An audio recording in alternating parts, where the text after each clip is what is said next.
Welcome to Revolution Chronicles. Before we begin, don't forget to like, share, subscribe, and hit the bell icon so you never miss these forgotten stories of America's past. Tonight, we step into the mud-soaked trenches of World War I, where German stormtroopers once feared as the deadliest soldiers in Europe met a weapon so brutal. They called it the Devil's Tools. This is the shocking story of America's trench shotguns. The Western Front in 1917 was not a battlefield as most Americans imagined it. It wasn't open fields or clear hills where men lined up shoulder to shoulder.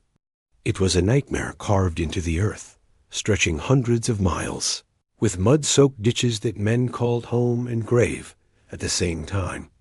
Day and night, soldiers lived waist-deep in filth. Rats the size of cats scurried over sleeping men, gnawing at rations, and sometimes even at the dead who lay just beyond the trench walls. Lice crawled in every seam of a uniform, leaving men itching until their skin bled. Rain turned the dugouts into drowning holes. Winter froze men solid in their boots. And always, above them, the thunder of artillery rolled across the horizon. To step out of the trench was to gamble with death. The space between enemy lines was called no man's land for a reason. It was a wasteland of shattered trees, barbed wire twisted like a nest of iron snakes, and craters filled with black water. At any moment, machine gun fire could cut through the fog, shredding anything that dared move.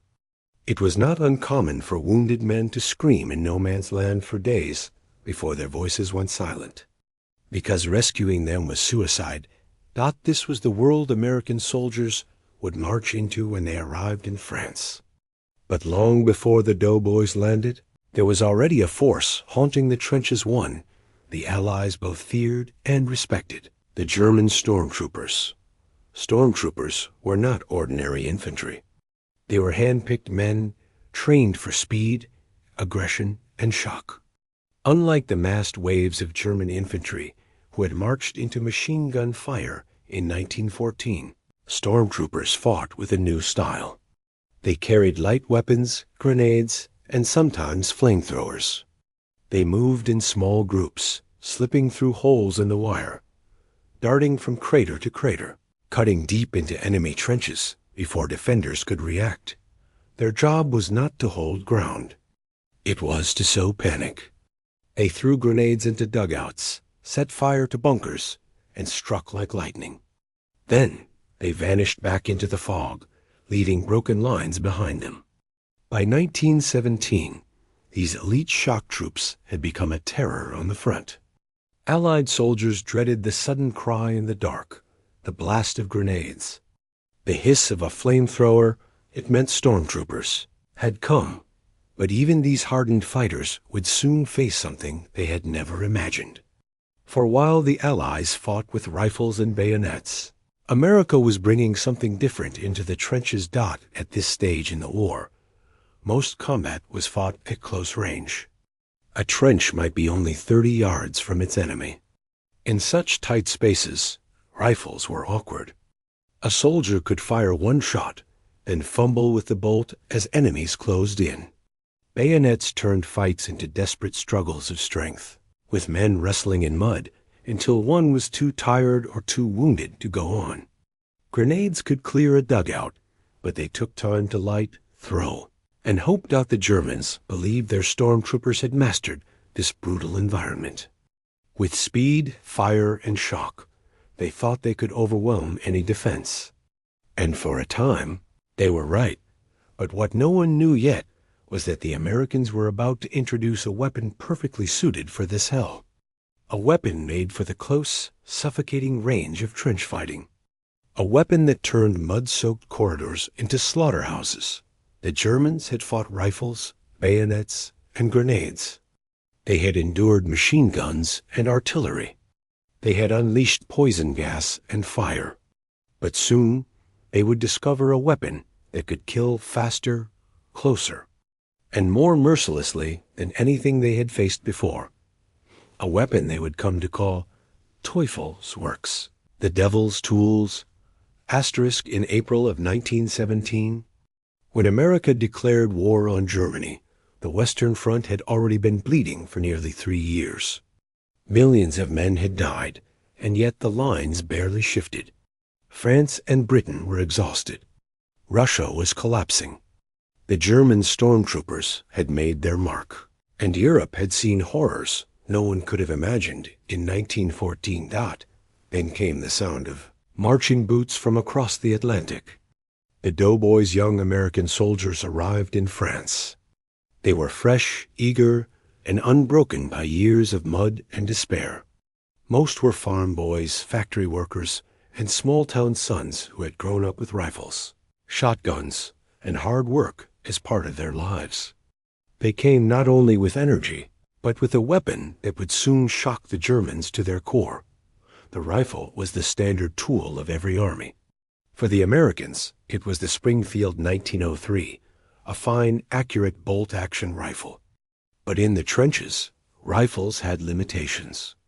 They were long, heavy, and slow. In a place where the enemy could appear 10 feet away in a cloud of smoke, speed meant life or death. That is where the shotgun entered the story. The Winchester Model 1897 was not a new weapon. Designed by the legendary John Browning, it had already proven itself in the hands of hunters, ranchers, and lawmen back home. But the U.S. Army realized something important. This shotgun, with a few battlefield modifications, could be the deadliest close-range weapon in the trenches. So the Model 1897 was reborn as the trench gun. Engineers shortened its barrel so it could move quickly in tight spaces. They fitted it with a perforated steel heat shield to keep soldiers from burning their hands after rapid fire. A bayonet lug was added so a long blade could be fixed, giving the soldier a gun that was not only a shotgun, but also a spear for brutal, hand-to-hand combat. And then there was the heart of the weapon, its slam-fire action. Unlike modern shotguns, the trench gun could fire as fast as a man could pump it. If you held the trigger down and worked the slide, the gun would roar with every forward thrust of the hand. 5 shells could be emptied in seconds, each blast spraying a wide cone of lead shot that no helmet or body could stop at close range. Imagine the terror of being in a narrow trench as an American soldier rounds the corner. With one slam of the pump, the first blast tears through 2 men. Another slam, and 3 more fall. The sound alone, the thunderclap echoing in the confined mud walls, was enough to break nerves. A single doughboy could sweep an entire dugout in moments. To the Americans, this weapon was natural. Many of them had grown up carrying shotguns across cornfields, chasing quail or rabbits. The smell of gunpowder, the slam of the action, it felt familiar, like home. In the chaos of the trenches, that familiarity was a comfort. They weren't just carrying a military firearm. They were carrying a piece of America into the heart of Europe's nightmare. But to the Germans, the shotgun was something altogether different. Their army was built around rifles, bayonets, and machine guns.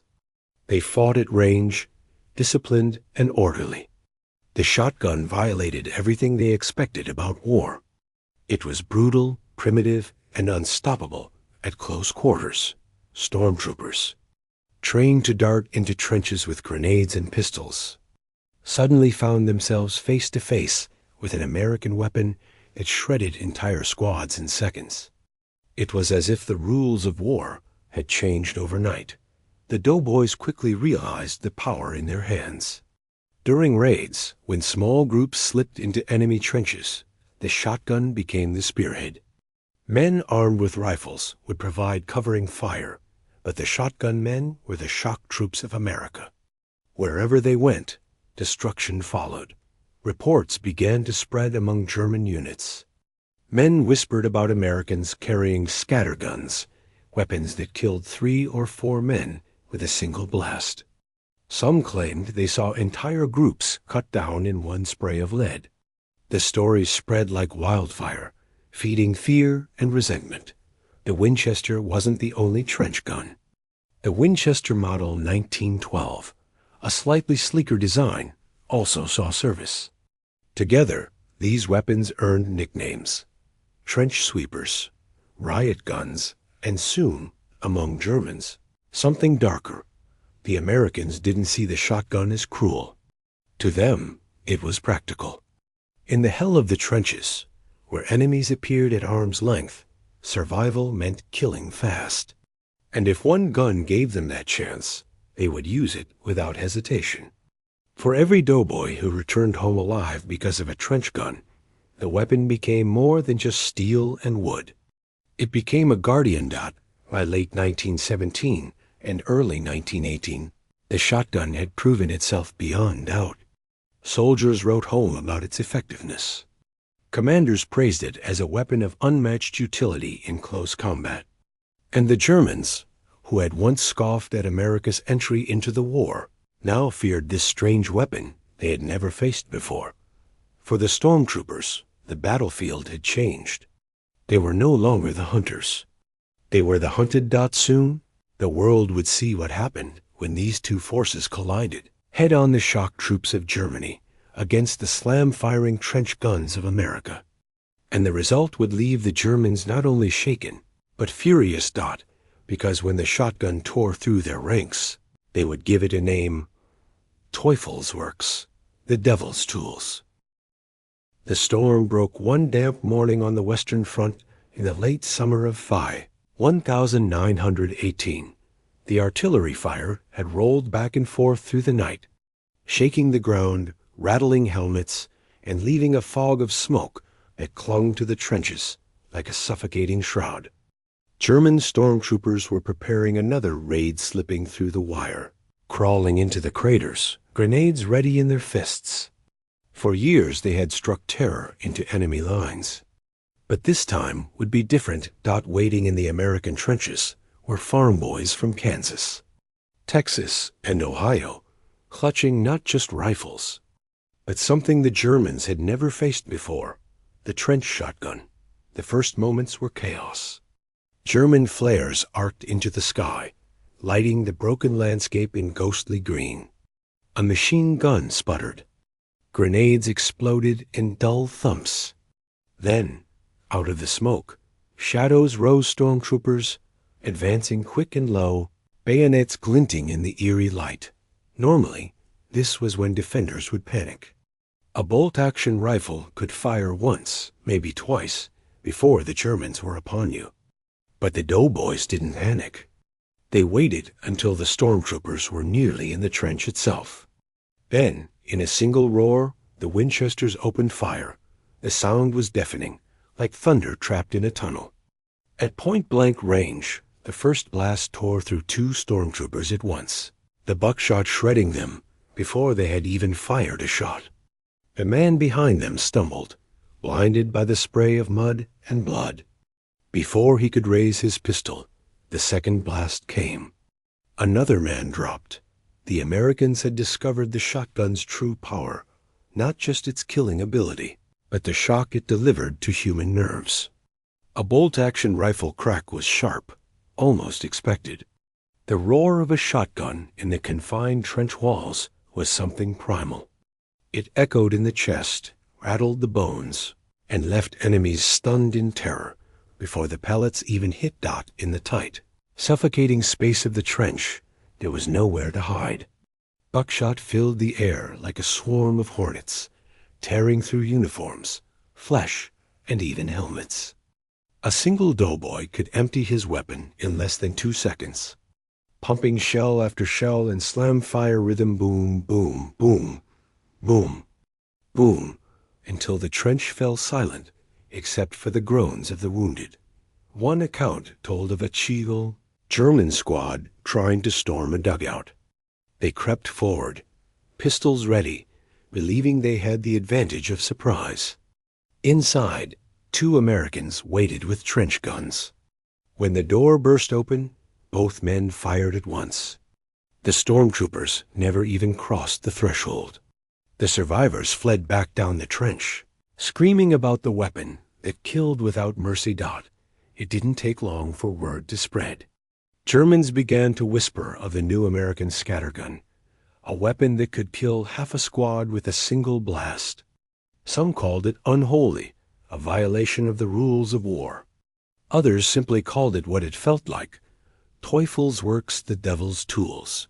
For the doughboys, the weapon was a savior. In raids across no man's land, shotgun men led the way. With rifles covering their advance, they slipped into enemy trenches, the shotgun tight against the shoulder, shells loaded with double-aught buckshot. In those moments, fear and adrenaline mixed into a brutal kind of calm. Pull the trigger, slam the pump, fire again. In seconds, a dugout full of enemies was cleared. One American soldier later wrote in a letter home, "It was as if the gun was made for this place.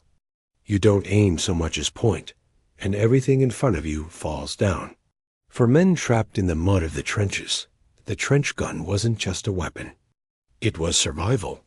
But survival for one side meant slaughter for the other. German stormtroopers, once feared across Europe, now found themselves facing something even more terrifying than machine guns.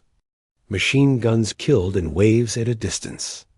The shotgun killed up close, face to face, in a way that felt personal. It ripped away the distance between men, turning war into a savage encounter where death was immediate and inescapable. The stormtroopers prided themselves on their courage, their ability to strike fear into others. Yet now the fear was theirs. Some stormtroopers swore that no weapon could compare to the terror of a trench shotgun at 10 feet. It was not just the deadliness, it was the finality. When you heard that roar, you knew it was already too late. The first major American assaults in 1918 proved it beyond doubt. During the Meuse-Argonne offensive, doughboys armed with trench guns led brutal close-range fights. Dugouts fell in minutes. German counterattacks were shredded before they gained a foothold. Time and again, German prisoners spoke of their horror, describing the shotgun as a weapon fit for demons, not soldiers. And yet, for the Americans, there was no shame. They had entered a war not of their making, a war of poison gas, flamethrowers, and artillery that rained fire on entire towns.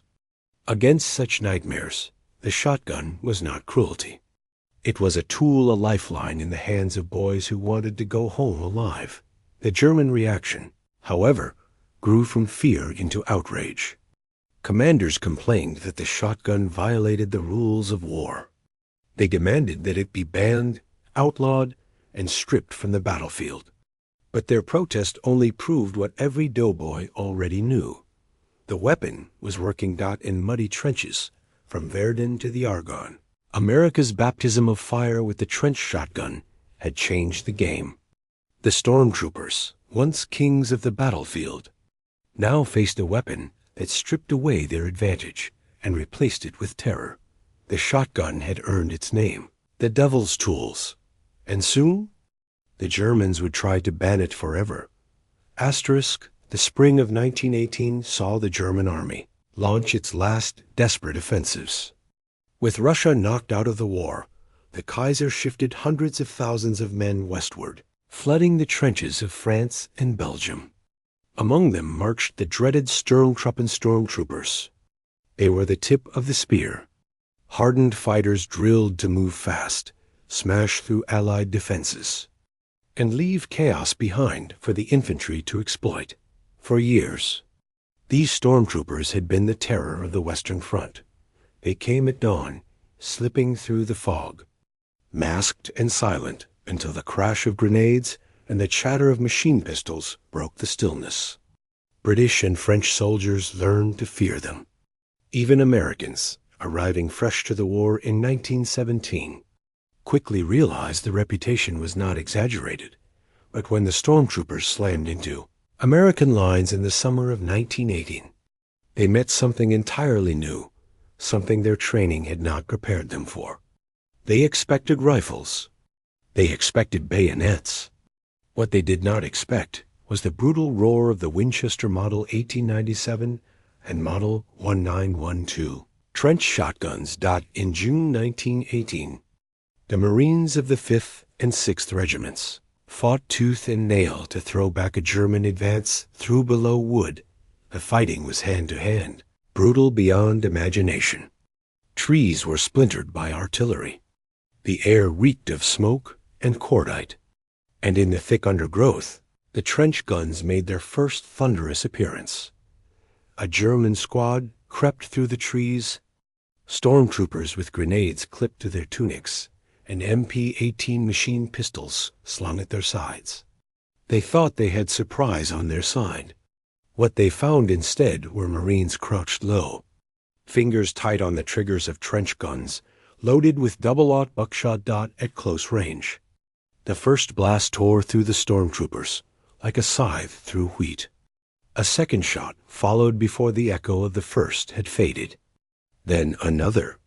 The Marines worked their shotguns with terrifying speed, slamming shells into the chambers, firing again. And again, the stormtroopers, men who prided themselves on ruthless shock tactics, staggered backward. Some never had the chance to throw their grenades. Some were hurled to the ground before they could even raise their weapons. In less than half a minute, the German advance had been cut down by a handful of Marines armed with what the Germans later called Teufelswaffen, the devil's tools. What made the trench gun so devastating was more than just the spread of buckshot. It was the speed. Unlike most hunting shotguns of the day, these Winchesters had no trigger disconnect. That meant a soldier could simply hold the trigger down and work the pump as fast as his arm allowed each slam of the action, producing another thunderous blast. In the chaos of close combat. That made the shotgun less a sporting arm and more a handheld storm of destruction. A Marine could empty his 5-round magazine in mere seconds, cutting down whole groups of attackers before they could even react. For stormtroopers trained to leap into trenches and overwhelm defenders by sheer speed and surprise, facing a weapon even faster than their own tactics was a nightmare. The trench gun turned their doctrine upside down. Asterisk reports began filtering back through the German lines. Officers who survived these encounters wrote bitterly about the shotgun. They described how stormtroopers were torn apart, their bodies shredded at ranges where rifles or pistols might have missed in the confusion. The outrage soon reached Berlin. By the fall of 1918, the German High Command had lodged a formal diplomatic protest against the United States. They claimed the use of shotguns violated the laws of war. The weapon, they argued, caused unnecessary suffering and had no place on a civilized battlefield. Yet these protests rang hollow. The same German army had introduced poison gas, flamethrowers, and long-range heavy artillery that flattened entire towns. The Allies saw their complaints for what they were, a desperate attempt to ban a weapon that had suddenly checked one of Germany's most feared battlefield tactics. Asterisk back in the trenches, the doughboys and Marines were anything but apologetic. They saw the shotgun as a great equalizer.